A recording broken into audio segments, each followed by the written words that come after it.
আসসালামু আলাইকুম রহমতুল্লাহ বরকাতুহ। তো বন্ধুগণ, আশা করি আল্লাহ পাকের রসিম রহমতে সকলেই সহি সালামত আছেন।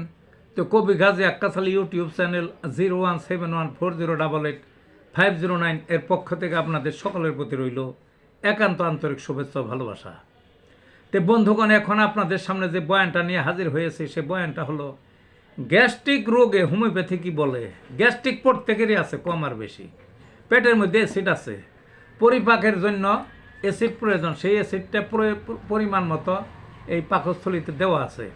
এই অ্যাসিড যখন বেড়ে যায় তখন ওই চোকা ডেকর তারপরে ইত্যাদি ইত্যাদি নানান সমস্যা দেখা যায়। ওইটাই হলো গ্যাস্ট্রিক। এবং এই অ্যাসিড যখন খুব বেড়ে যায়, মানে গ্যাস্ট্রিক খুব বেড়ে যায়, তখন আবার ওই পাকস্থলিতে ঘা হয়, ওইটার নাম হলো আলসার। তো হোমিওপ্যাথিতে এত ওষুধ আছে কিন্তু মানুষের জানে না, দুঃখের বিষয়।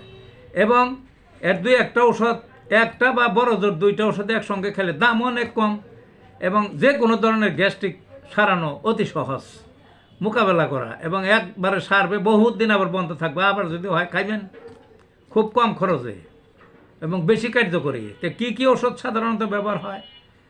নাক্সভম একটা ওষুধ, সবচেয়ে দামি ওষুধ। তারপরে পালসেটিলা, লাইকোপোডিয়াম, চায়না, কার্বোভেস, এই পটেন্সির ওষুধগুলো সচরাচর ব্যবহার হয়। আরও আছে, তো এই কটাই আমার মনে থাকলেই যথেষ্ট আপনাদের। তারপরে মাদার কোয়াশিয়া, কারিকা পেপেয়া, এই ওষুধগুলো খুবই কার্যকরী।